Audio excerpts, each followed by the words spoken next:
You're listening to NGSC Sports Radio. Hear us live on ngscsports.com, where you can get awesome analysis for all things sport. Or check out our podcasts on iHeartRadio, Spreaker, iTunes, TuneIn, and much more. For our latest videos, head to NGSC Sports YouTube channel. Follow us on Twitter at NGSC Sports and like us on Facebook. NGSC Sports. We never stop.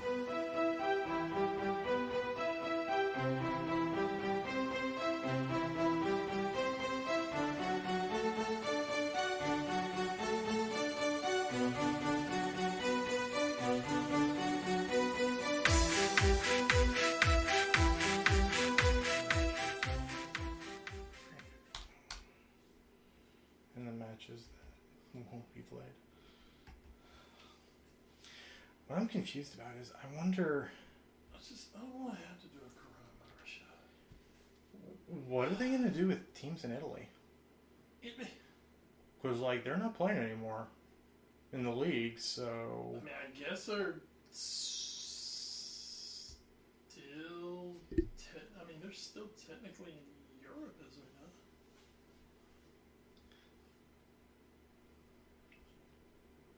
Whoa! Interesting. When did this come out? 6/22. Today's 11th, right? Correct. Oh, so this just came out 2 hours ago. Juventus defender Daniele Rugani has tested positive for coronavirus. Yeah, I saw that actually. Okay. Yep, I saw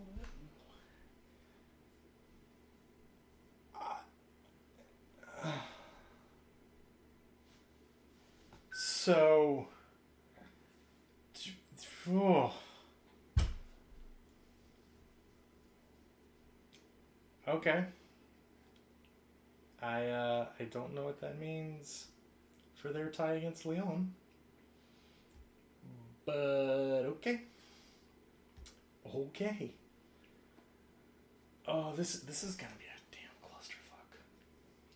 The whole thing is a cluster. I'm not saying it is a cluster. Really unfortunate.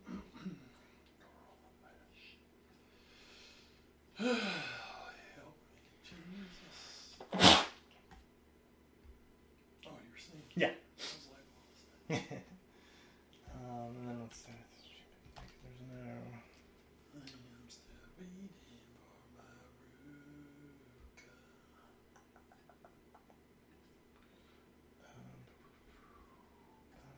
Knockout.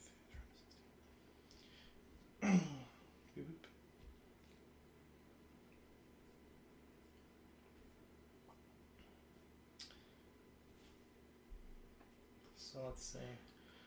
1, 2.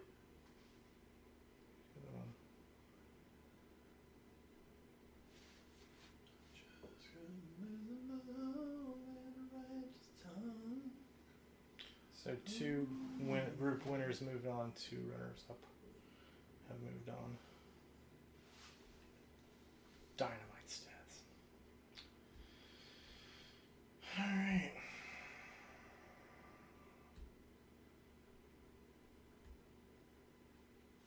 Yep. Dynamite dropping. Dynamite dropping. You ready? Yeah. You don't seem ready. Six-Sad World. Welcome to the Sadcast, everyone. What's up, y'all? How's it going? This was 20 minutes away from being a super energetic podcast. Yep. And then it wasn't. It was. It was. You guys know how that works. It was Yeah, on its way to being a good one. Well, we hope you guys are staying healthy and happy out there. Much happier than Wes is right now. It can ravage Europe for all I Oh, yeah, nothing matters anymore. Welcome to the Foreign Fair Podcast. I'm Edward Green. Just stay off the islands and we'll be alright. Join as always. Just give me a few damn weeks, alright, Corona? My Colin Crime was Bradshaw. We'll be breaking down. Hey, the Premier League! Good! The only competition that matters! Of course! The only one that ever mattered! Yeah, Told y'all. absolutely. League Cup, FA Who Cup, cares? Who cares? Champions League. The what? Exactly. Oh my I mean, god. I'll let you know, we've conquered all of Europe. Exactly. 6 times. There you go. Got it early. Got it early on. Good job. 6 times we won Europe. So I mean, we'll let the others have it once in a while. That's fair. How benevolent of you. So we'll be talking Premier League a little bit and recapping that. We'll of course be talking Champions League because we have to. It's kind of part of our thing. And we'll do news and notes and then watch 4 to round out the pod. As always, podcast is presented by NGSC Sports at ngscsports.com. We never stop. Unfortunately, this podcast doesn't even on Saturday days. Guess what, guys? Good news that your podcast can bring you. Since we don't have to gather in the masses to record this podcast, Corona ain't shutting us down. Yeah! Woo! Yeah! And most of the time we don't even do it live, so it really doesn't matter. All right. What? Matches from the Premier League this weekend. Arsenal gets past West Ham 1-0 thanks to Alexander Lacazette's 78th minute goal. Hammers are so close. So close. Oh, so lazy. They're trying to get out of that relegation scrap. They really are. You gotta hand it to them for trying, I guess. So good on them for that. Newcastle, big win for them against Southampton. 1-0 is the goal. Coming another late one, Alan Saint-Maximin, definitely a saint for Newcastle on the day as they are in that relegation soup, we'll call it. Down in there, starting to kind of distance themselves from the pack and assure safety for next year. Palace gets a 1-0 win thanks to Jordan Ayew's early goal in that match over Watford. Watford had been streaking a little bit, but unfortunately they get shut down. Along with Norwich also falling at Sheffield United 1-0. Billy Sharp with the goal in that match. Wolves and Brighton played to a 0-0 draw. It's a good way to be a Billy in England. Yes. This is like the new hit name in England. So good. Burnley and Tottenham drew 1-1 at Turf Moor. Chris Wood with an early goal in that one for Burnley, but erased by a second half penalty for Tottenham that Dele Alli was able to actually convert. So good for him. Oh shit.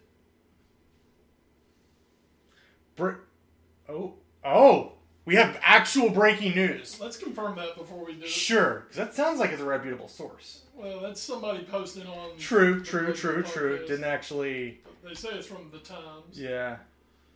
God. Damn it. Oh no, this day could not get worse for West. That's expecting to. This is from the Mirror. Let's see. When was this? This is from March 5th, so I don't think. Okay, you know what? You check on that. Play with that. Yeah. You check on that. Sunday's matches. They took place. Wait, what the hell? Wait, I know they took place. What's going on here?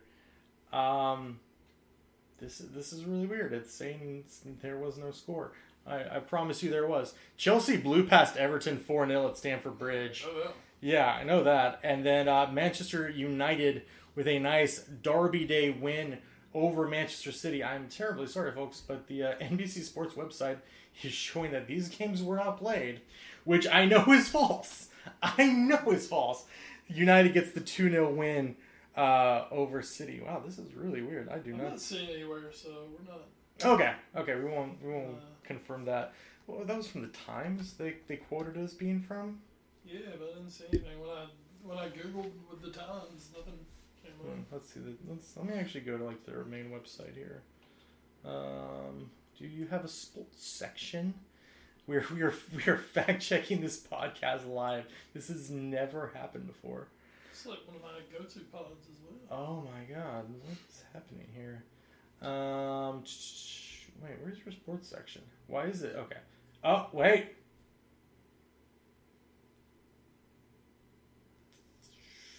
Yep.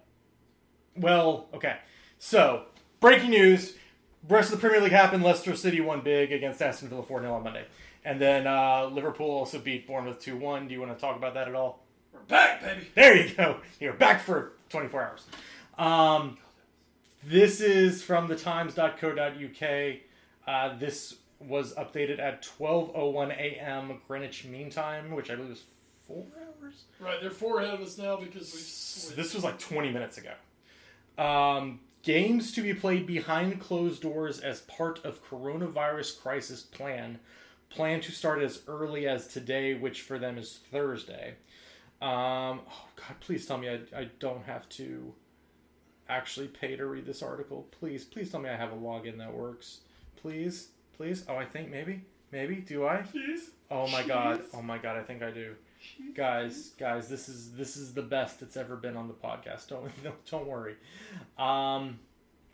Okay, sweet. I can see the whole article. All right. A meeting of the government's Cobra Committee. What the fuck? Cobra Committee? What is this? G.I. Joe? Committee this morning is expected to move its response to the pandemic from the contain phase to the delay phase. That will result in a crisis plan being unveiled for football.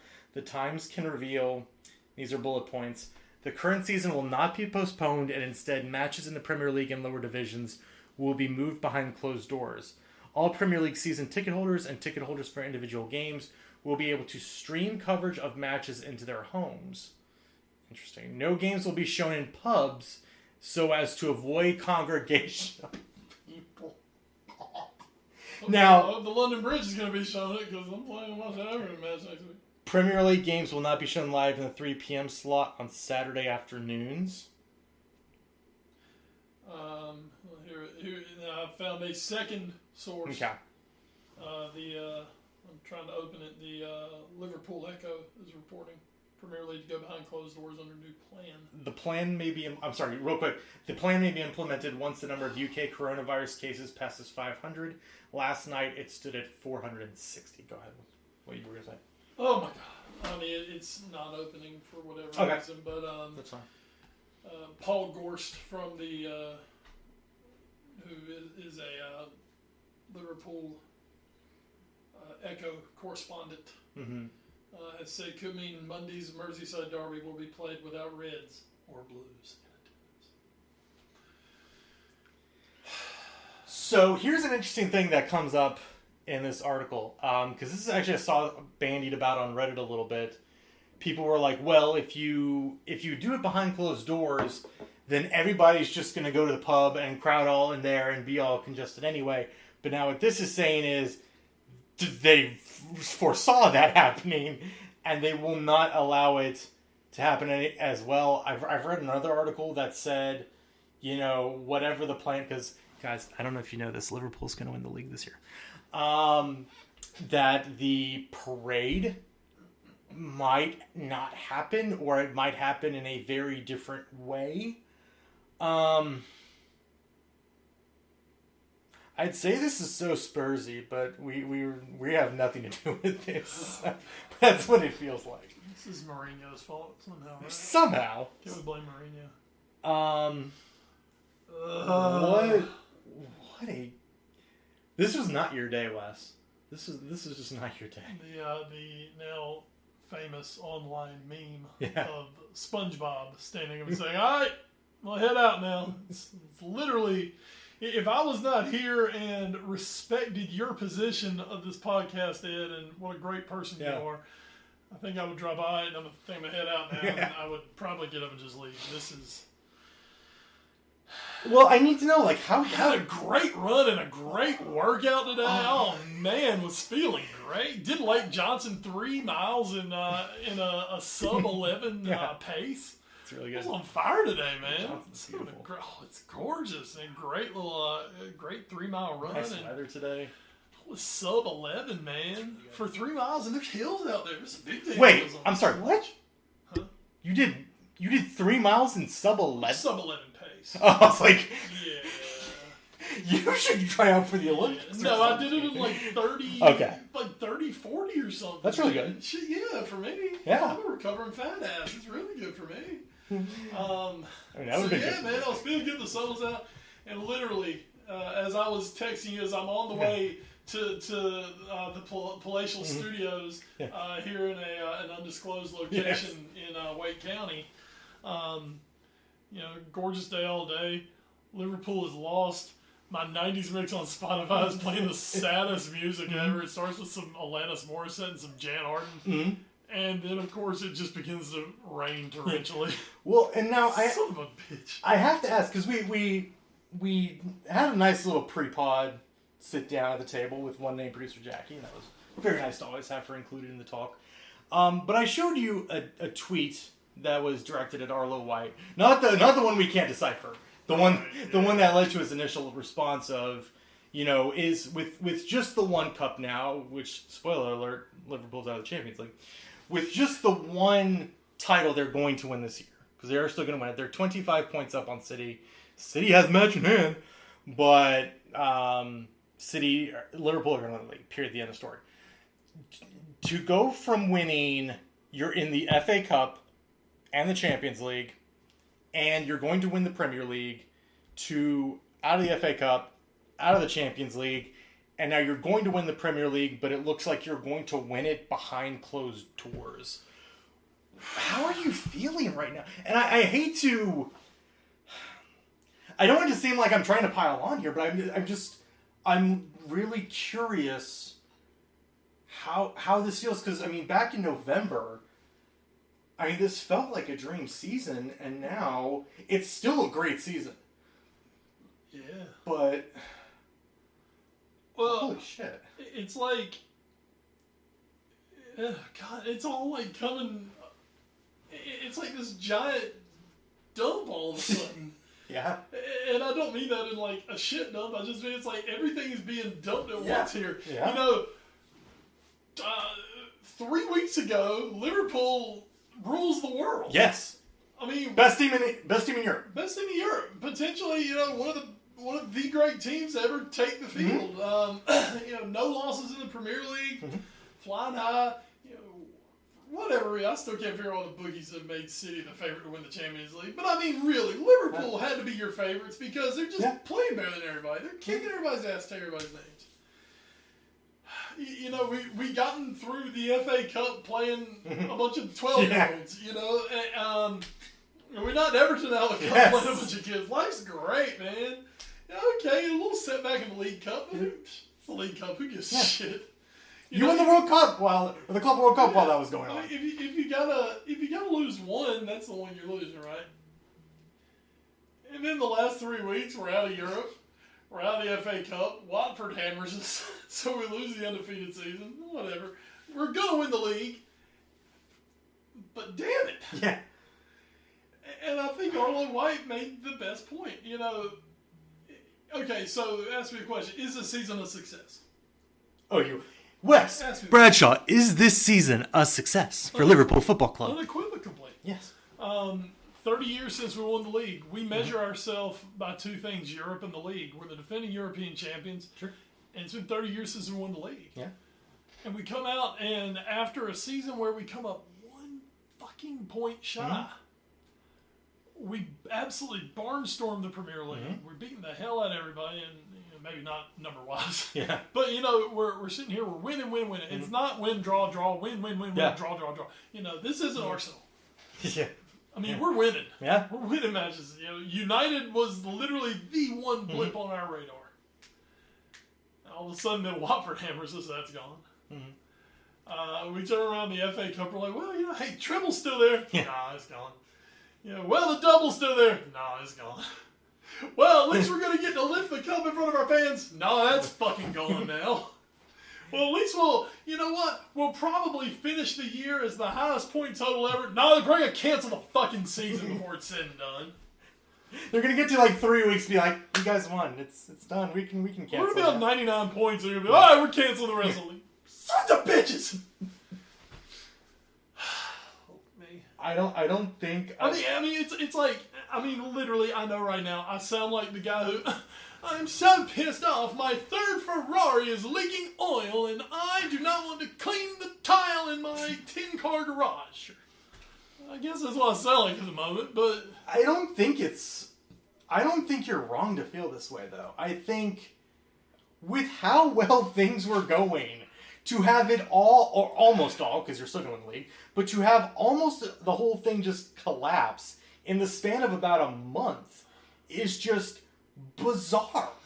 Like, I've never seen something like this before. Especially with a team that's still going to win their first Premier League title in 30 years. First Premier League title period. First top flight title in 30 years. And most likely set a record for largest difference between first and second. Oh, God, yes. I mean, unless we just completely shut down and fall apart, which I don't see this team doing. No. You know, still once again have the chance to not only set but basically obliterate the point record. That's the unstoppable record that City set 2 years ago that would never be passed. We got a chance to obliterate that record. I mean, it won't even. It's like City. Oh yeah, they did score 100 points when you did it. That's cute. And with all that sitting there, it's just like there's like this hole. Where, you know, here's my thing. If we had gotten to the semifinals of Europe and got knocked out, I don't think it would feel quite like this. It's just, everything has just happened at once. That's the biggest, compressed. That's the biggest thing. It's like so much anguish and misery just at one time, just piling on. You know, once again, by May, it's going to be like, it's by May. Because we won the league. We're going to have a parade. No, you're not. Shit. Well, we're going to be able to parade the trophy. No, you won't. No. Shit. Well, the fans will be able to go and see. No, they won't. Shit. Does anyone get to see this trophy, or is it just going to be on paper? Are you really going to just dick us Premier League? Anyway. But yeah, I mean, that's where it is right now. You know, the only thing that comes to my mind is probably my favorite Whitney Houston song ever. Whitney says, "Didn't we almost have it all?" Yeah, almost. So that's kind of where it is right now. Didn't we almost have it all, Liverpool fans? Oh my God! Icarus flew too close to the sun. Oh, careful, Icarus. Wow. I'm gonna go sit in your corner now. That's fine. Weep. I understand. Okay. Thank you. Again, City and Arsenal got postponed today. Because the entirety of Arsenal Football Club might have coronavirus. As long as Hector Bellerin has. Sorry, I'm a jerk. Don't much care. Well, you notice I'm not correcting you. We know one person who won't have it, and that's Skadra Mustafi. Yeah. He'll swing him with it. He'll miss. He'll screw that. He couldn't contain anything. He can't contain. Anyway, so your weekend schedule looks like this. 8:30 a.m. It's Watford versus Leicester. At 11 a.m. it's Man City versus Burnley, Newcastle, Sheffield, Norwich, Southampton, Brighton and Hove versus Arsenal, and Bournemouth versus Palace. And then at 1:30, Aston Villa versus Chelsea. Ooh, finger motion wailing. Sunday at 10 a.m. it's West Ham versus Wolves. And then at 12:30, could be a fun match, Tottenham versus Manchester United. We'll see. Who knows? And then at Monday at 4, as of now, it's going to be Everton versus Liverpool in the derby at Goodison. I'm sure it'll go great. I have no doubt. I did see somebody said on Twitter, they said, especially if this stadium ban is in place, now it's Everton's time to win. It's Everton's time to win now in front of the home crowd that's not there. So. Everton upsetting Liverpool and no one's there to see. Does it really count? As bad as it would be, it would actually at least be a little funnier. Yeah. So, we won! No one saw it. Yes, you did! No, we didn't. Does it count? It's like if a tree falls in the woods and no one's around to hear it. Back to my earlier phrase. Damn it! Everyone on Merseyside has to say damn it at least once this year. So the table looks like this. Against Liverpool is 25 points of City. City doesn't matter because they're out of the Champions League next year, still as of now. Leicester, halting their free fall, stay 5 points ahead of Chelsea. United are 3 points back of Chelsea in 5th, 4th, whatever. Wolves and Sheffield are 2 points back of United, and Spurs are 4 back. But again, with the match against United, a chance to make up some ground there. Bottom of your heart, the relegation zone. West Ham, Watford, Bournemouth, all on 27 points. Only Bournemouth is in the relegation zone. Aston Villa, 2 points away in 19th. Norwich, 6 points away in 20th. So that is your Premier League talk. Something I heard interesting today. Yes. Those relegation teams? Yeah.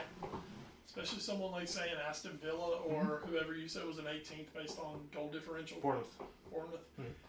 Let's say they call the season with 4 matches left. Whew. And you're in the relegation zone, and you're there, and, I mean, they said, the people I listened to today say, there may be a precedent to take the Premier League to court and say, because there is so much money involved in that, and you're going to sit there and say, oh, wait a damn minute, we didn't get to play everybody twice. Right. We didn't get to play this shit team twice and this team. We could have got points that you can't send us down. No, there's too much money here. Also, another big thing, these stadium bans, these stadium closings, it's not going to hurt Liverpool or United or City or Arsenal. It's not going to hit your big. It's not going to hurt League One teams. You think your League One, League Two teams who basically are living like by that weekly, turnstiles.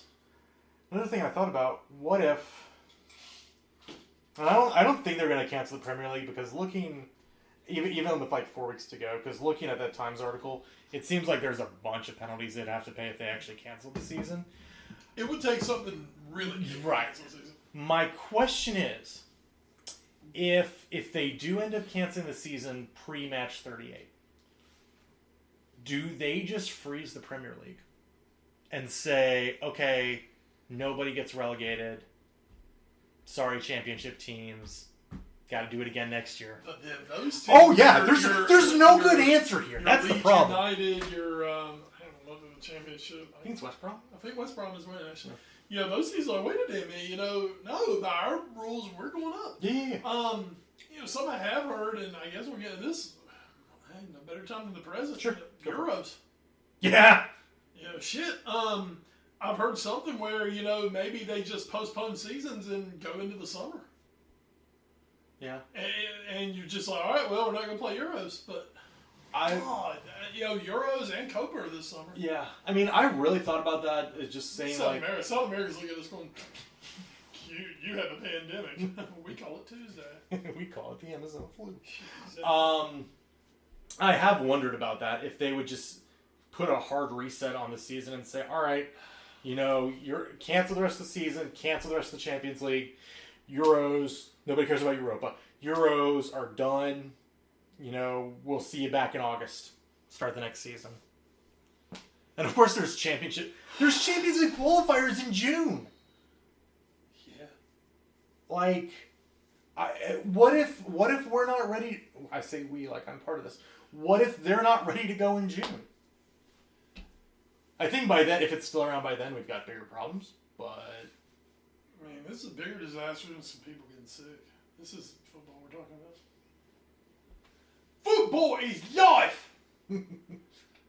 I don't care. Where is Arsene Wenger? Does he have coronavirus? Is that the excuse? Maybe. Arsenal Fan TV here, asking you about Fuck coronavirus! Why the fuck did we miss that shot in Greece? Get rid of Aubameyang, he's shite! Thanks, troops. I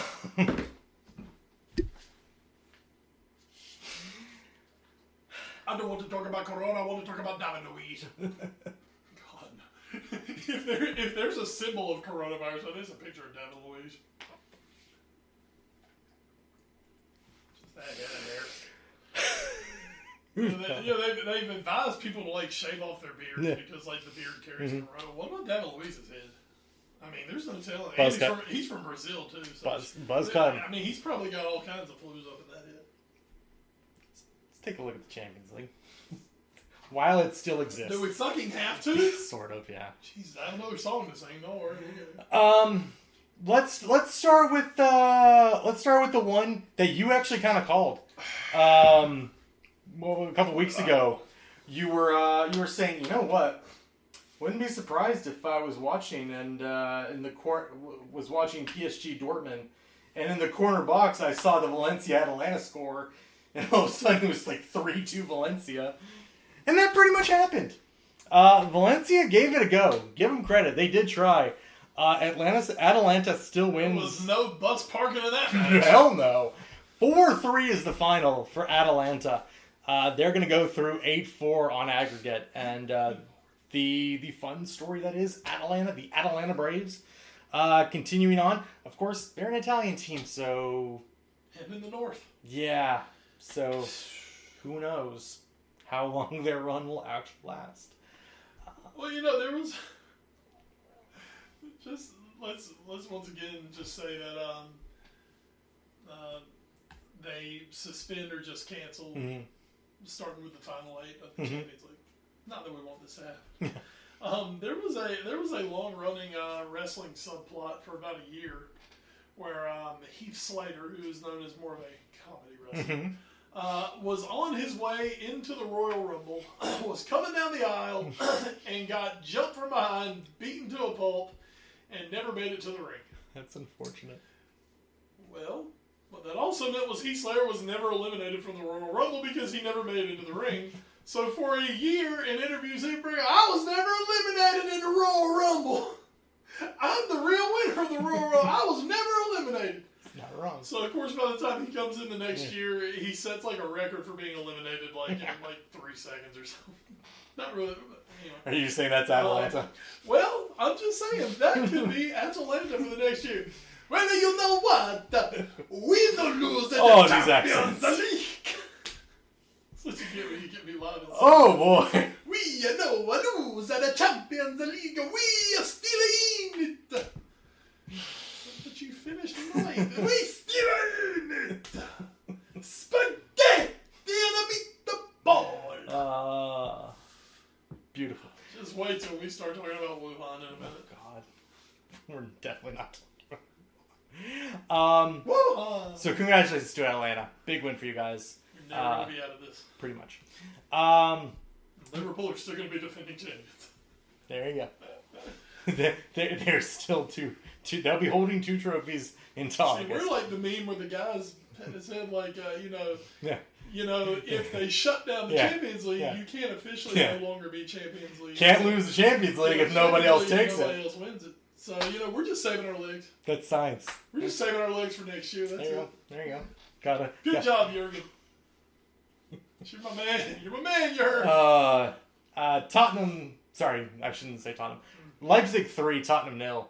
You could have led with Tottenham 0, Leipzig 3. Yeah, I could have. Yeah. Feels fitting. I almost texted you at halftime. I was like, these idiots. He can't come back from a 3-0 deficit if you score 2 goals. They played right into our hands. Just kidding. This is not that kind of year for Tottenham, though. No. So Leipzig will go through 4-0 on aggregate. Hugo Lloris doing his best impersonation of Adrian. Yeah. Whew. He's had a pretty good year, but this was not one of his shinier moments. So, a lot of the things we used to talk about PSG, we can probably talk about Tottenham now. This squad... Well, and here's the thing. A lot of people still haven't set the world record for highest teenager and highest, most expensive player ever. Good call. Because, trust me, Tottenham ain't spending enough money. Yeah, it's true. Tottenham hasn't spent enough to buy Neymar in the last 6 years combined. Good point. A lot of people I've seen saying, this team will blow up. Harry Kane's going to leave, and Youngman's son's going to leave. I don't think they are. Mainly because I don't think Tottenham's going to buy anybody to replace them. So I think while a squad refresh that started this past summer and should be continuing in earnest, we'll see. I think there's still really good pieces in Tottenham. I really do, but I think they need so much help. And we'll see what Josie wants to do. And we'll see what Daniel Levy wants to do. Because God only knows, without Champions League money, what he decides to do. Well, I can go ahead and guarantee you what Josie wants to do and what Daniel Levy wants to do are going to be 2 very different things. Very different. Very, very different. So, it's going to be an interesting summer for Tottenham. We'll see how many people actually get cleared out and how that squad starts to rebuild. As for Leipzig, though, congratulations.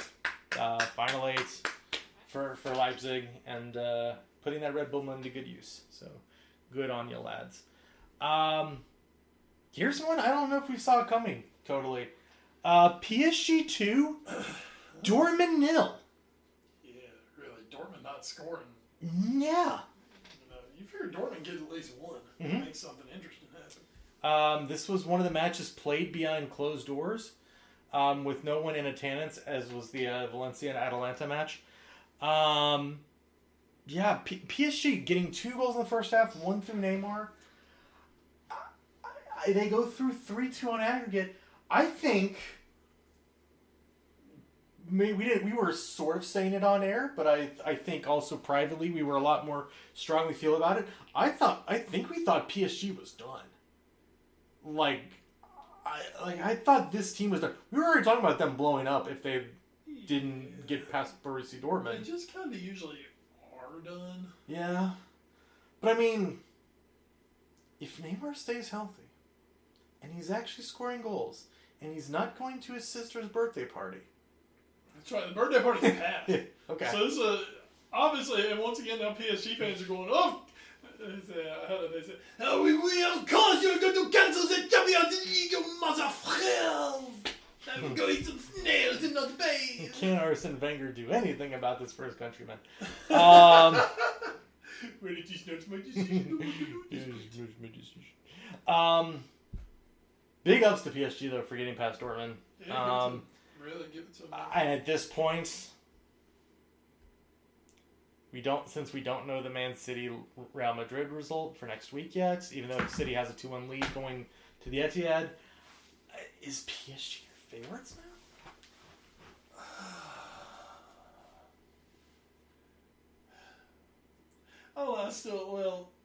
I think as long as those 2 Spanish teams are in. Okay. Let's say City is not out for this argument. I think as long as the 2 Spanish teams are in, they're going to be the favorites. Okay. Now that's a bookie's favorite, of course. You know, just because you're going to get more money coming in on the Spanish teams anyway. They beat Dortmund. Dortmund's quality. Yeah.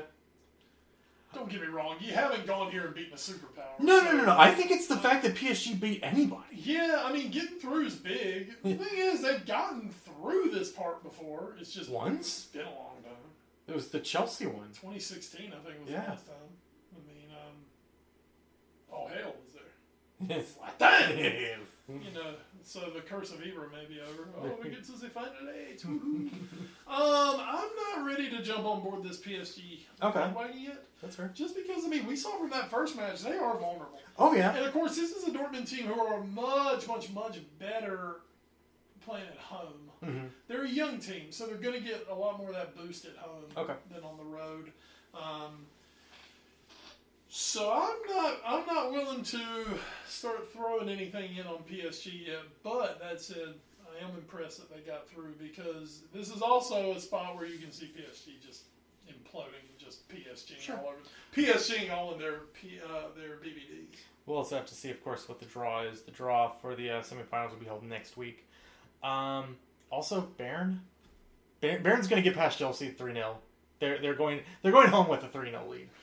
Well, that's actually where Chelsea's better is on the road, but I don't think they're that good on the road. Yeah. I don't see much issue there for Bayern going through. All right, and then finally, we have to. In the NBA, breaking news: the Thunder's home game has been postponed before tip-off tonight, Oklahoma City. So. Wow. For what that's worth. I thought you were going to say it was going to be played behind closed doors. Nope, they have postponed that game tonight. Wow. Who are they playing? The Utah Jazz. Oh. The purest of all teams in the NBA. All right, no more derailing. Liverpool 2, Atletico Madrid 3, in added extra time. Gigi, big dick, big game Wijnaldum with the goal in the 43rd minute. Got it to 1-1 on aggregate, with neither side having an away goal. So it went to extra time after the 90, with Liverpool eschewing a golden chance to actually win it in the 90 just before the end of the regulation. In at extra time, Bobby Firmino, in the 94th minute. Best in the world is Bobby Firmino. Put in his own save shot. Was it saved or did it? No, it's right off the side post. In what seemed to be just some of that Anfield magic, and you thought Liverpool 2-1 up on aggregate. That was it. And not 3 minutes later, but Marcos Llorente, obviously Fernando Llorente's brother. Nah. Yeah. Gets the goal just a few minutes later to give Atletico their away goal to make it 2-2 on aggregate, and the tiebreaker siding with the Spaniards. Llorente would then get another one at the end of the first half of extra time to make it 3-2 on aggregate, with Atletico now winning outright. And then everybody's favorite disappointment, Alvaro Morata, decided to chip in one at the very end to make it 4-2 on aggregate. I believe this is Liverpool's first full-strength defeat at Anfield in 36 years. And in actuality, they had a 43-match unbeaten streak at Anfield in all competitions. Wait, didn't they lose the League Cup? That was at Aston Villa. Oh, was? I believe. You're right. Oh no, I think you're right. You're right. That was at Villa. Yeah. And we lost the FA Cup at Chelsea. Yeah. Yeah, we lost at Watford. Mm-hmm. And all Champions League matches. Were road matches, because Liverpool's terrible in the road in the Champions League for some reason. I think we all knew Liverpool had a chance. They definitely had their chances in regulation and in extra time. The one of the night that stayed out, Robbo's header hitting the crossbar. We didn't look all day like that ball was going in. And actually hit the bottom of the crossbar, and instead of going down, shoots out. Yeah. Just insanity on the angle. And of course that means the defending champions are now out of of the Champions League. Atletico Madrid does go through. The short-lived reign of English dominance in the Champions League is now almost over, with Chelsea almost certainly going out next week to Bayern Munich, and with City holding a narrow 2-1 lead over Real Madrid, although they did pick up both those goals away, so that is important. Wes, just we talked about it a decent amount in the run-up, with talking about how the season feels as a whole for Liverpool. And you mentioned, going out this early on in the knockout stage is disappointing. But still, Liverpool, maybe besides Adrian, looking the best they had in a while overall, especially in the first 90, 95 minutes of the match. So it's not like there's positives to take away, because they're winning the league. Nothing else really matters. Win the league, bitches. But I mean, this could have been. We've seen for the last month or so Liverpool not playing really near their best, and it would have been very disappointing to see them kind of tailspin at towards the end of the year and maybe finish with like 96 points in the league and go out of every competition. This at least does suggest that they're back more towards their normal selves a little bit, but still very disappointed to go out in the Champions League. You started to see some of it turn back around against Bournemouth. True. And then today, really when you look at the way Jurgen Klopp coaches his squads, this is a Liverpool team that people who, why haven't they been beating the shit out of people this year? Because I really think that Klopp's goal was to peak this team around March and peak for the run-in. It's exactly what we did last year. We peaked for the run-in. We made our run, didn't quite win the league, and we ran all the way to the European Cup. You get through tonight, I think Liverpool is about to hit one of those runs where where they were going to start just dismantling people, and there's a good chance they were going to get a double out of this. Very disappointing. Once again, Robertson's header hits the crossbar. It's kind of the one tonight. There were another handful. Jan Oblak. Give that man a raise. I don't know what he's making. I'm sure it's a lot, but give that man a raise. Goalkeeper difference on the night. Oh, absolutely. I will take one real quick exception. We love Ian Dark. We love him very much. Him tweeting out towards the end of that match, something that I'm paraphrasing here, but it just was, Liverpool are paying the price for not getting a better backup in the offseason. I mean, what are you going to do? Who are you going to get better that's basically going to say, all right, you're going to be behind Allison all year. There's no competition here. Allison is our number one. You're going to chill here. We've got a kid that we like in Keller. I mean, who's not quite ready, but, it's probably going to be his job in the next year or two to be the backup. Of course, people say that, they forget that at the beginning of the season when Allison he won the Super Cup. He won the Super Cup, and he was absolutely fantastic in the league. Yeah, there was that one match where he was like a big difference maker. I forget who it was. I mean, he hadn't lost in the league. Yeah. He did a great job at the beginning of the year. You can go back and listen to me. Adrian, great pickup. Yeah. And, really, what do you want in a backup goalkeeper? You want a guy, for Liverpool Football Club, a guy with plenty of Premier League experience, who, when he comes in, he knows what he's going to be seeing ahead of him. He knows what's out there. I guess you could sit back and say, oh, well, he doesn't have much European experience. Okay, sure, if you want to say that. But here's the thing, man. If Allison's not hurt, give him a good chance to win that match. Give him a good chance to win. Because that opening goal is not happening the way it happened because Allison's not doing what Adrian did. Yeah. I hate it. I mean, I do kind of think you can point a finger toward Adrian's play tonight. Which really, until extra time, was just fine and dandy because he didn't have much to do. Yeah. I mean, Liverpool dominated possession of that match. And when he was called in, he took care of things like he was supposed to. It's just, unfortunately, that first goal happened. Second goal, wasn't much he could do about it. That was just a hell of a shot. And third goal, I mean, you're one-on-one. There's not, that is advantage to the goal scorer. And for whatever we think about Murata knows how to put a goal in the back of the net. So really, it's one bad clearance. And it wasn't even a bad save. It was a bad clearance. Yeah. He scuffed it. It was shit. As soon as it went out to João Felix, I was screaming, no.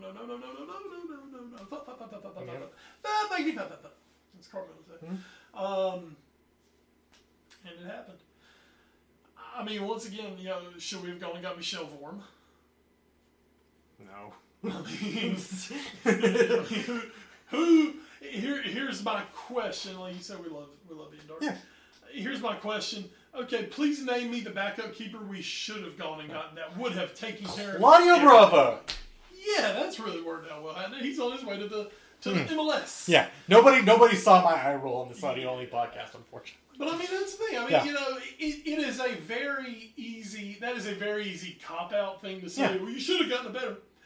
Please give me the list of who we should have gotten. Yeah. Who would have come in saying, well, I'm going to sit behind Allison. It's just so happened he's played a lot this season because Allison has uncharacteristically had 2 injuries. Yeah.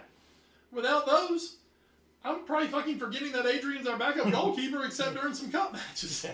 It's like, oh, shit, Adrian is our backup keeper, isn't he? No, but it just so happens, he has been exposed, whereas he's not a world-class goalkeeper. Shocking. Which is the reason that we got him on a free from fucking West Ham over the summer. There was a reason you got Adrian for free. He's not a world-class. But name me this. Who's the world-class goalkeeper who's backing somebody's ass up in the world? For a while, Barcelona had That's literally the only one I could think of, I think Bayern's had it before. I mean, there have been some big clubs that had it, but then it was always because you had the younger guy who was just waiting to break through, so you rotate him. That's not what we are. We have an in his prime, arguably best goalkeeper in the world. Why are we going to go? A, who's going to come? B, why are we going to pursue someone to quote give him competition? Because that ain't happening. Yeah. It's like who's the backup keeper at the fucking Atletico. I don't know, but if he played tonight, they won't win. Yeah, I'll tell you that much. That is very true. If it had been him and not Jan Oblak, Atletico sure won't win tonight. Are you going to go actually answer that right now? I'm going to answer that, yes. Thank you. So, so that's the thing, dude. That's kind of a cheap cop-out. Am I thrilled with Adrian? No. That said, first half of the season, Adrian won us a lot of points. Adrian did a good job. Adrian lifted the Super Cup. Which leads me to my next music interlude. Adrian, I thought I knew you once again. You used me. That's right, that's The Calling. Wow. That's a deep cut. That's on my workout mix. I like that song a lot. So it's been a long time favorite of mine. What are these symbols? I can tell you. It looks like he was so Antonio Adon was the backup keeper for Atletico. Man, sounds like a true. He was he was a starter at Real Betis until the 2018-19 season when he joined Atletico, and I believe, if I am looking at these stats correctly, he has played in La Liga, so these aren't all competitions, but in La Liga the last 2 years for Atletico, he has played a total of 115 minutes. So, which is basically a match, and he probably came on for one because Oblak probably got hurt, or got a red card. So, Can't remember. I'm not seeing him. So, I mean, in all honesty, if Allison's not injured, then who gives two shit? Like last year, who gave a shit that Mignolet was our backup goalkeeper? Because it didn't matter. Yeah. Because every match that mattered, Allison was out there, and Allison was fucking dominant, and once again, he's arguably the best keeper in the world. I think he is. He's my guy, so obviously I think, that guy on the other side tonight, you can make a damn good argument for him. A lot of people make a damn good argument for Jan Oblak. Who gave a shit who our backup was like? Yeah. I mean, are you telling me if we had Mignolet, it would have been that much better? Oh, God, no. Loris Karius was definitely the answer here. But, I mean, you look at somebody like Mignolet. Mignolet sat last year. Mignolet wanted to go somewhere this year, and he ended up at Bruges. Yeah. Yeah, he ended up at Bruges, which is a step down from the Premier League, but he wanted to play. Top players want to play. Yeah. They don't want to go be the backup somewhere. Especially not for multiple years. Exactly. Once again, maybe you get a Ter Stegen Bravo issue where, you bring in, this is the guy of the future, but shit, this guy's still pretty good. You had the 1 year of Courtois and... Czech. Courtois and Czech, but also Courtois and Navas. Or no, it wasn't Navas. It was Navas and... De Gea. Not De Gea. Casillas. Yes. Iker Casillas. Yes. And Navas at Real. And that did not end well. That ended with hurt feelings. Yeah. And then Navas's feelings were hurt when they brought in Courtois, and Czech's feelings were hurt with Courtois. I mean, that's what happens. You don't keep two world-class goalkeepers. Yeah. It's not like let's say theoretically Liverpool signed Timo Werner next year, and just now you've got 4 world-class up front guys. That's cool because you can rotate them and everybody can play, and you can change formations. You can do this. You can't play 2 keepers. You don't rotate keepers because keepers are at their best when they're in a groove. So you don't rotate them match to match. It's not like, we're playing this team today, so you're going to play today. You're not going righty in soccer a lot. And so really, I mean, backup goalkeepers are what they are. It's nice to have a dependable one. Sure. And I think that's about what Adrian is. For the most part, Adrian's been dependable. He had a howler today. Yeah. You know what? He sucked against Chelsea last week. But, once again, I mean, the guy's won you a hell of a lot more points than he's lost this year overall. I mean, he had a great first half of the season before Allison came out to start with. So, Surrey, we love you. We do. We highly disagree with you. It's a very bad take. That's kind of a weak argument. So there you go. That's our talk about Liverpool Atletico. So the 4 teams that have advanced again, PSG, Leipzig, Atalanta, and Atletico, they will be joined by 4 more teams. So next Tuesday, we have the second leg of Lyon versus Juventus, which will be taking place maybe in Turin. And then the other match that day is Real Madrid versus City. I just had a great idea. Please. I've had the idea that somebody get Charlie Stilitano on the line. We're moving these games to Miami. And finally we can get games that matter in America. Oh, God. They can make everybody happy except real fans who won't be happy at all. So they're just going to play the rest of the Champions League in like a 3-week span in Miami. Exactly. In Miami. And for the Atlanta matches, Fort Lauderdale. There you go. Sorry, Atlanta. You're going to Fort Lauderdale or Orlando. They're just not as much fun as Ajax last year. God, when are they shutting down Disney World? Because that place is a cesspool. They have to. I mean, that's every country there, so, somebody's got the coronas. Next Wednesday, Chelsea look to reverse a 3-goal deficit against Bayern, and Barcelona and Napoli play a 1-1 draw. I look to reverse some things in my life, too, that aren't going to happen. So. Good luck, Chelsea. Yeah. Good luck, Frank. Good luck. Love you. Mean it.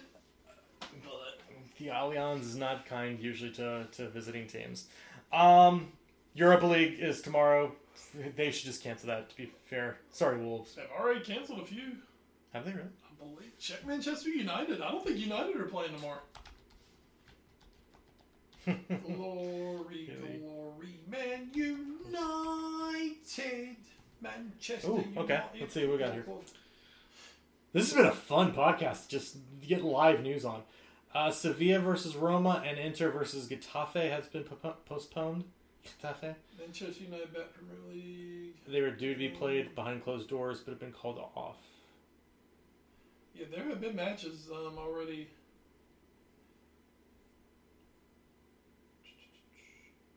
Well, I thought I'd seen something. Maybe not.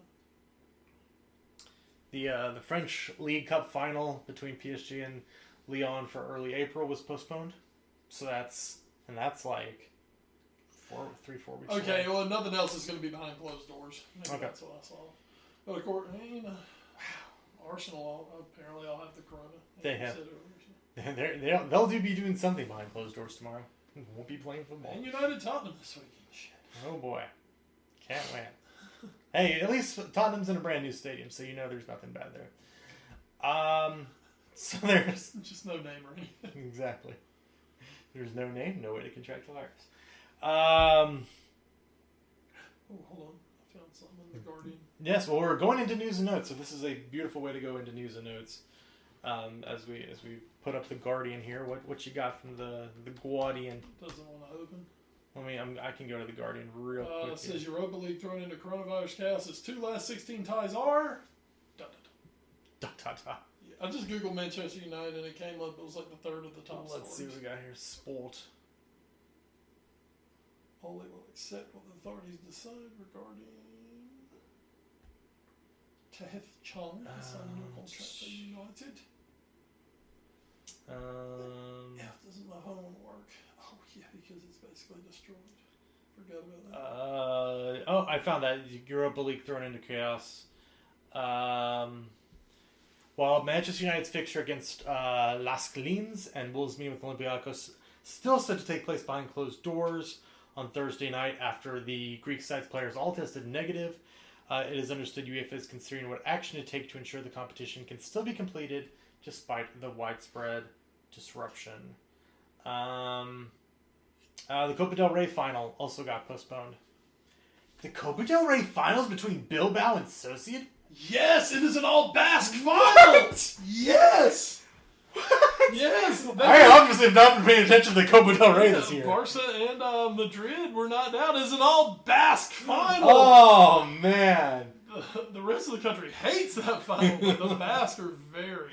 Well, that got postponed. So there you go. Sorry, guys. Just go to the Bob region and do it. So that's part of that. Real quickly, that transitions into us.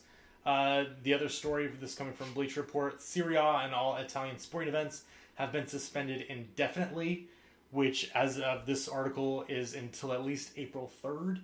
So it looks like we're going to have to kind of wait until early April before we start seeing more things coming out with those Cup finals already being postponed in early April, and now with Europa League and Champions League matches up in the air, this has obviously been a very, very big thing.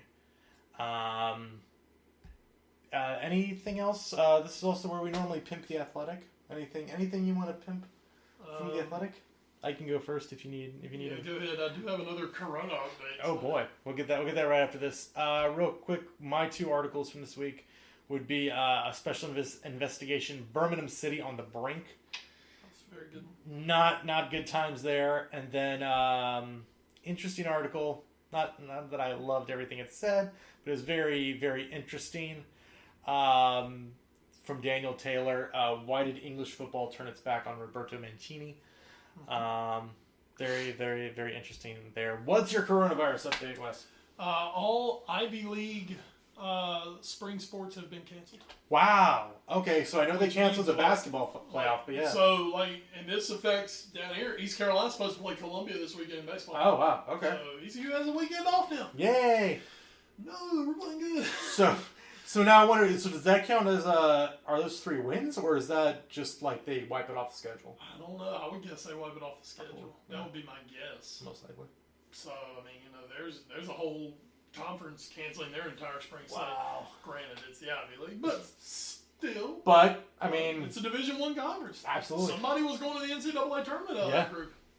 Now they're not. Really neat article this week called Like a Ghost. Barry Bonds comes to terms with his legacy. Ooh, that sounds good. I might have to take a look at that.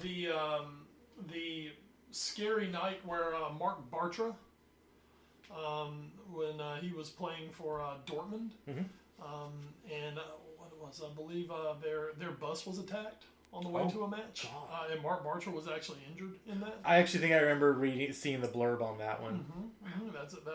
That article's in there. It's a good one. A really good article on Alan Shearer, one of the Premier League greats. Let's see, just a lot. So I go through it and don't save everything, so I forget a lot of what I read. But now I will give one because it was very topical for us.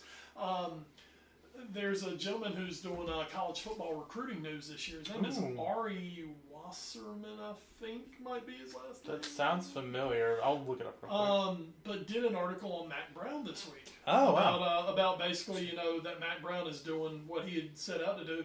And when I got about 3/4 through it, all of a sudden they had 3 paragraphs on Rocky Mount High School defensive end Keyshawn Silver, who just had some Jason Battle quotes. I played with old Jason. He's the football coach now at Rocky Mount. So that was a nice little. Yeah. But I mean, he's doing their national recruiting. But like I said, did something on Mac Brown. So certainly not a Carolina fan, but it's a good read. Some interesting things in there. I recognize that school. Yeah, there's a picture of him. Yeah, so good read. Good read. I love my college football. I love my recruiting, and that was a good one. So also an interesting article out of Miami by Manny Navarro, who's their writer down there, about basically legacy kids playing for the Miami Hurricanes who don't quite live up to what Dad did. And that was brought up in the last week because Michael Irvin II, son of, obviously, my favorite ever Hurricane, the playmaker himself, Michael Irvin. Is Ray Lewis not your favorite? Ray and Michael Irvin both hold this pantheon place for me. So I guess we'll say Big Mike on the offensive side. Okay, and don't forget, Big Mike won 2 national titles. True. So and Ray Lewis killed a guy. So you shut your hole.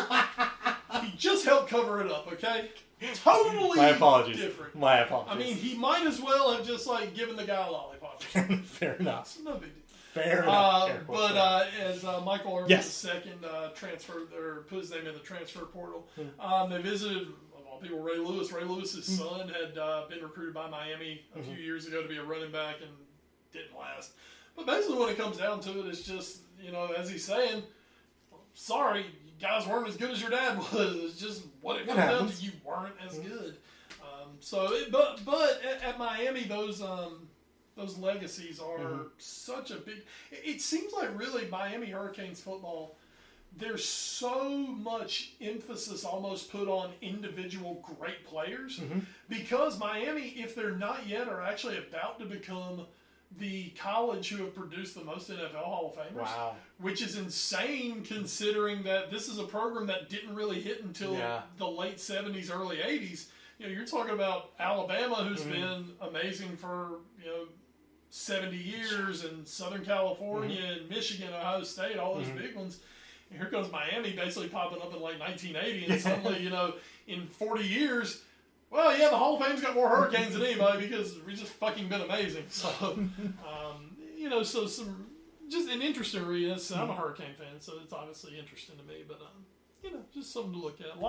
Folks, I mean, we pimped the Athletic like hell. We do. God, if you can't find something to read on the Athletic, you're not trying. You're not, or you just don't like sports. Maybe that's maybe you're listening to us weekly. Yeah. And you're sitting there like, God, these guys suck. And then everything you read, you're like, oh, this sucks. This sucks. Maybe you don't really like sports. Have you thought about maybe woodworking? Maybe. It's very true. Have you thought of maybe going to the opera? Oh, man. You know, these are great things to do as well, but don't involve sports. Maybe that's your calling. Maybe you don't like sports if you can't find something to read on the outlet. Real quick, we can do our last two little news and notes here on and actually branch out from a pair of things you just said. One, talking about kids not being as great as their fathers. The reverse of that, with the kids actually being better than their fathers. Part of Joe Poznanski's 100 best baseball players, whatever weird list that is. Two of them, number 44, Cal Ripken Jr., and number 27, Mike Trout, both talk about their fathers who were pretty good at baseball. And it just so happened their kids were even better. And two of, at this point, the greatest players to ever have played the game, especially in Mike Trout's case. Absolutely. So, and I mean, there are guys, you know, he just comes and goes. Yeah, you know. But yeah, I mean, as we're sitting here in the palatial studios here at the unnamed location in Wake County, see a Cal Ripken Jr. baseball card. Cal Ripken Jr. Thingamabob. Cal Ripken has a special place in here. Last at bat. Yeah. It's coming from a Red Sox fan, but good times. Hey, the Orioles were the first team. See a Mariano Rivera thing. That's not mine! Still not seeing Red Sox stuff right here. But anyway. I don't know if I actually... What was that Joe DiMaggio? My aunt gave me that. Jesus Christ, we need to... It's a nice picture. It is a lovely picture. You know what would look really good on? What? eBay. Moving on to our next story very quickly. Last story. Speaking of, this is where Ian Dark was correct about needing a better keeper. Because guess what? Man City is set to give Zach Steffen a chance to challenge Ederson next season. Sure he will. So there you go. The guy who's on loan at Fortuna Dusseldorf. Oh, absolutely. It's beautiful. According to the Manchester Evening News, is in the plans to come back next year and challenge Ederson, Wes. Well, you know what? Just to add to that, you know what? Maybe Ian Dark had a point because Besiktas has decided to not permanently sign Loris Karius. So after this season's over, he's coming back to Liverpool. There you go. There you go. We got Karius. Does that help Ian Dark? Because he's never had any European blunders, has he? No. These were much worse, actually. Because he had multiple. Against the team from Madrid. Yeah. Of course, his was on the biggest stage in world football. Slightly bigger. So, hey, good for Zach Steffen that he'll get a chance. Good for young USA kid. But... yeah, I really think that's going to go a long way, him challenging Ederson. Sure. I mean, Ederson had a bad day against United, but... yeah, I mean, Ederson at this point, only regarded as maybe the third best goalkeeper in the world. Shocking. How he slipped. What a loser. So bad. So bad. I mean, he's only the number 2 for Brazil. I know. Oh, my God. Zach Steffen. Is he Berhalter's number 1? I think so. Well, good for him. That's what matters. That's what matters. Is this a women's game? I think this is a women's game. America. Yeah, USA versus Japan. Oh, yeah, there's some controversy in that where the USA wore out warm-up jerseys that made sure that they covered the USA soccer logo. Hey! Oh, I thought I had put this somewhere in the news and notes. It just didn't get on there. Yeah, this U.S. soccer is still fighting against the women because this is definitely the way they should be doing it. And just remember to always make sure your most successful team in your organization, which is definitely your women's team, you say that they are basically garbage. That's a really good job there, U.S. soccer lawyers. It's a really good job. Really good job. But hey, the men have to endure more taunts and bags of pee thrown at them when they have to go to Central American countries. So Zach Steffen's going to challenge for the number 1 at Man City. So where are you going to do that, Mega Rapino? What have you done with your life, man? Seriously. Besides winning multiple World Cups and been the female Ballon d'Or winner. Seriously, what have you? What a garbage player. Zach Steffen's so much better. Zach Sidestepping. /S. So that's gonna do it for our news and notes. U.S. Soccer, just do the right thing, please. Watch 4. That's what we're doing. Watch 4. What you watching in the week that was, or the week that will be, Wes Bradshaw? I've gone through season 1 of Better Call Saul. Yeah. Very quickly. His name's not Saul yet. He's still Jimmy McGill at this point. Which I was like, at first I was like, wait a minute, this is Saul, but this is the prequel, so he hasn't gotten to becoming Saul yet. Time travel. It's not time to call Saul yet, but man, that's a really good show. I've thoroughly enjoyed that. Yeah, man, it's literally the only thing I've watched. Okay. I know you were watching The Good Place, but I am. I do that an episode or 2 at a time. Okay. Those are very good when I hit the treadmill at the gym. Mm-hmm. To do the last little bit of my workout because 22 minutes. Oh, I just do a nice little 25 minute walk and get an episode of Good Place. So you haven't met Sean yet? No, I think he may be coming in the next episode. Okay, so he's been coming. talking a lot about him. Sean's coming. Sean is coming. I'll give a quick plug to mentioning The Good Place. Sort of. I can't. Avenue 5 is a really good show. You can do anything you put your mind to. Avenue 5 is a really good show about people in hell. It's a really good show. Well, must be Liverpool fans. Yeah. After today. Hey, Liverpool fans are basically on a spaceship that is being orbited by literal human shit. That's literally it. Now you're gonna believe us. We're gonna win the league. Yeah. We're gonna win the league. Sort of. We're gonna win the league. Nobody will watch it. Hopefully they'll recognize it. Yes. Yeah. Oh, God. Also, Brooklyn Nine-Nine ending last week's episode on maybe one of the most... The only one I watch is on Hulu, and I don't want to pay for Hulu. Down and realistic moments, singular 2-second moments of the entire series. So it wasn't Bone! No, it was not Bone. No, this was like an anti-Bone. How dare you? It was, It was one of those where, okay, see, you know this, because you were caught up through at least season 5. Yeah, it's last season and this season. It's the NBC seasons I've got to watch. Okay. So you know Jake and Amy are married. Yes. So in this episode, they're trying to have a baby. I'm sure Charles Boyle is not excited one bit about this. I'm sure he's not doing anything uncomfortable with this. But this episode, and because there's not like big spoilers here, Jamie. Is basically them trying to get pregnant over the course of the episode, and they try the Amy way, which is big scheduling and doing all this. They try the Jake way, which is just being loosey-goosey and doing whatever. And then they try the Hitchcock way. Yeah. Oh, God! And then, and so nothing's working, so it ends on this, there's this tender moment where they're in Shaw's bar, and they're Amy's worried that, if I can't have a child, are you going to stay with me? And Jake's like, of course I am. That's stupid. We are a family. This is our family, whether we have a child or not. We're a family.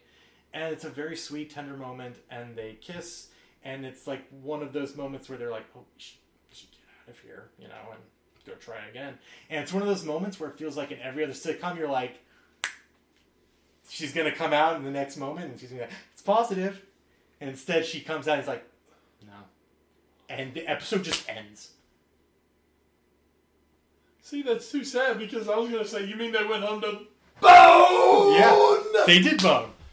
And then, it's just like this amazing moment of you would normally think from a 22-minute sitcom, right. It would be... You know what you're going to get. It ends with them getting pregnant, and it's like, no. And it just ends with such, abruptness. There's no moment of, aw, or anything. It's just, no, smash cut to credits. Formula. Yep. Not a doctor. So... Big ups to Brooklyn Nine-Nine for not doing the tropey thing. And big ups to Brooklyn. I'm sure they will eventually at some point get pregnant. This season's only halfway over, but good on them for not taking the easy way out. I just, when they do get pregnant, I'm going to need, a dream where the child comes out and looks like Hitchcock. A little baby with a Hitchcock face. Yes. I got Well, wait. Alright, imagine. Is it You saw the episode with Wing Sluts. The origin of Wing Sluts. Yes. Okay. That actually is the last episode I remember seeing. So is it that Hitchcock? No, it's that old Hitchcock. Okay. Yeah, obviously it's old Hitchcock. Because those are two very different things. Wing Sluts. God, the best part was that Scully was played by Thad from Blue Mountain State. What a great show, by the way. Wasn't that? Don't really mean that, but it was great. I think Ben Browder was in that show, actually. Yeah, I never saw it, but I think he was in it. It's fine. If you're into Was it on CW? if you're into mind numbing, no, it was on like Spike. Oh, okay. Yeah, it was very like it fits in well with like The League. Oh, okay. Like the shit that I like. Yeah. Blue Mountain State was like right up my alley, and even I was like, "It's on network television. How the hell are they doing this?" It was a little blue. Yeah. Blue Mountain State. We run blue. We run blue. Here on the Foreign Fair podcast. We may not vote blue. Well, some of us may not vote blue. Some may, some may not. Some of us might be wearing blue right now. Some of us. That's right. Some of us can't decide who we want to vote for. So we're wearing blue and red. That's true. And some of us are just blue because it's that kind of day. So we want to thank you guys for checking out this edition of the Foreign Fair podcast. Once again, big ups to NGSC Sports. You can find them on the social media as well as us on Twitter. As a collective, we are at AFA Pod. Wes, you are. I'm at Wes Bradshaw 21. I am at Edward Green. You can also find us on Facebook, Instagram, and YouTube via our parent show, The All New Sports Show, and you can email us at allnewsportshow@gmail.com. Thanks to our podcast providers, including Podbean.com, Stitcher, Spreaker, iHeartRadio, the TuneIn Radio app, Google Play Music, and the iTunes Music Store. So we'll be back next week with another episode. Maybe. Unless they get canceled by coronavirus. I mean, we'll still do an episode. But, yeah. What if we get canceled? What if NGSC Sports is like, guys, we're having to shut everybody down due to coronavirus? It wouldn't make any sense for that. It would be the perfect way this podcast ends. Oh, my God. It just makes no sense. But it ends. Well, there's two ways our podcast ends. It ends like that, or it ends like The Sopranos, where everything's going and then just all of a sudden it just goes black and people are like, oh, are they done? So is this the last... So is this it? And then next week we just put an episode that's just an hour of silence. It's like, wait.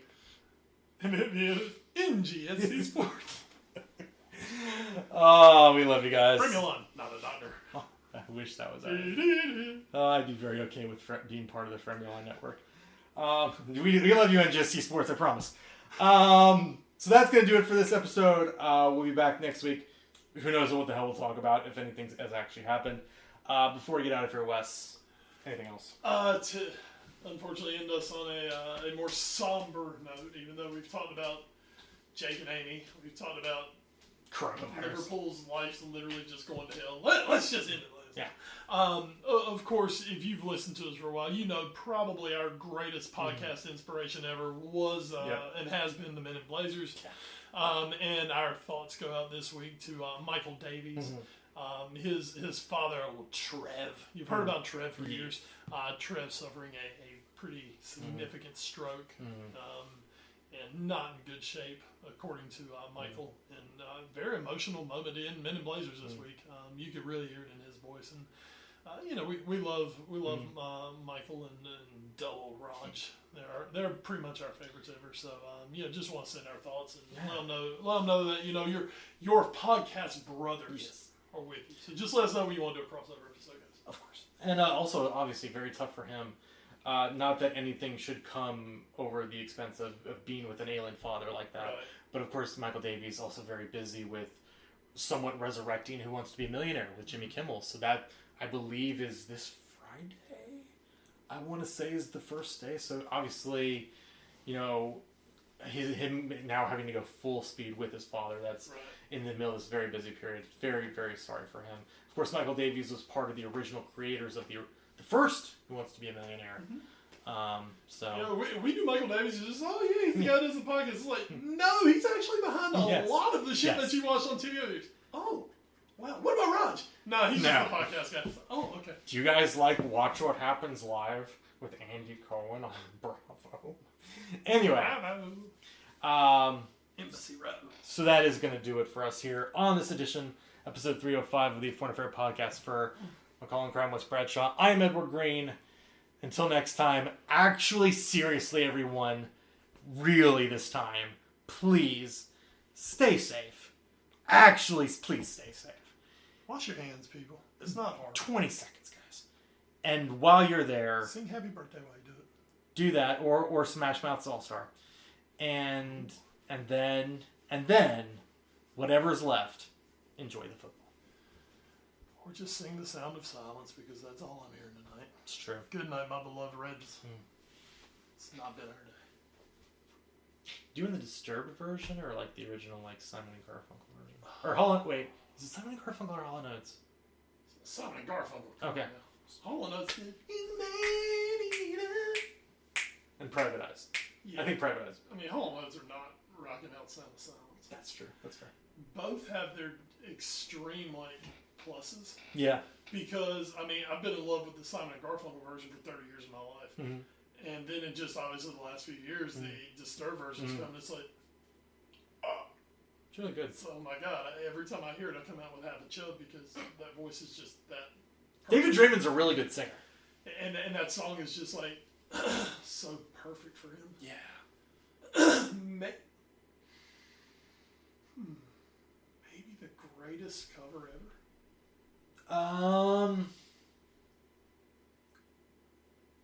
Is it?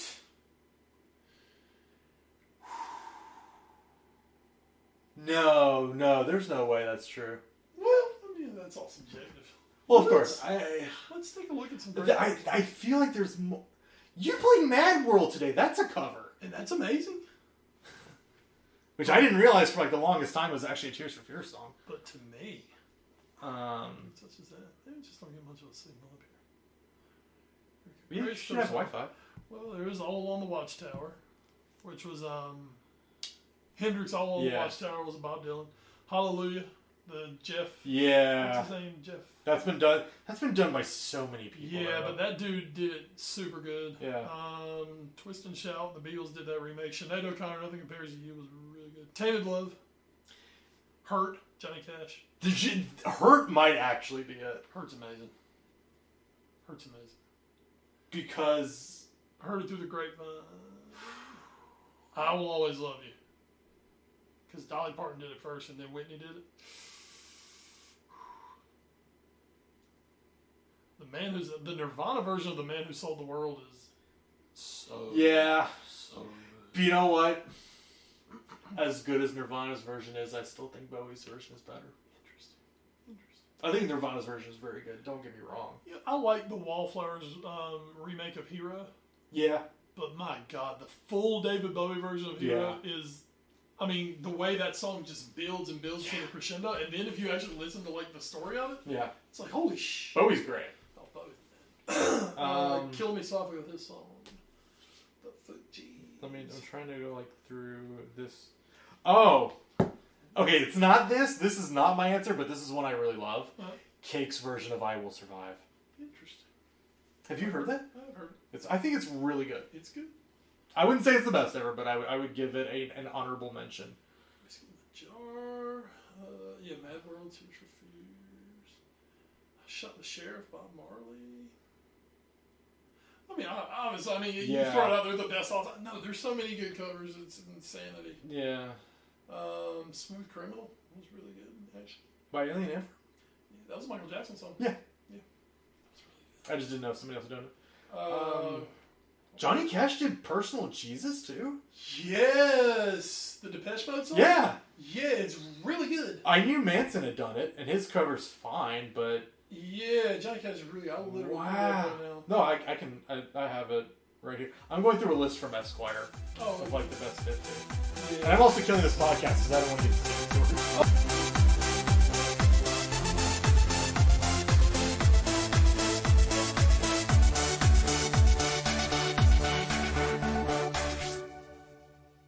You're listening to NGSC Sports Radio. Hear us live on NGSCSports.com, where you can get awesome analysis for all things sport.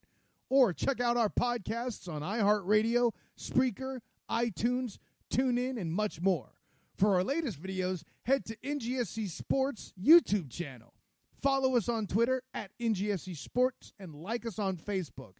NGSC Sports. We never stop.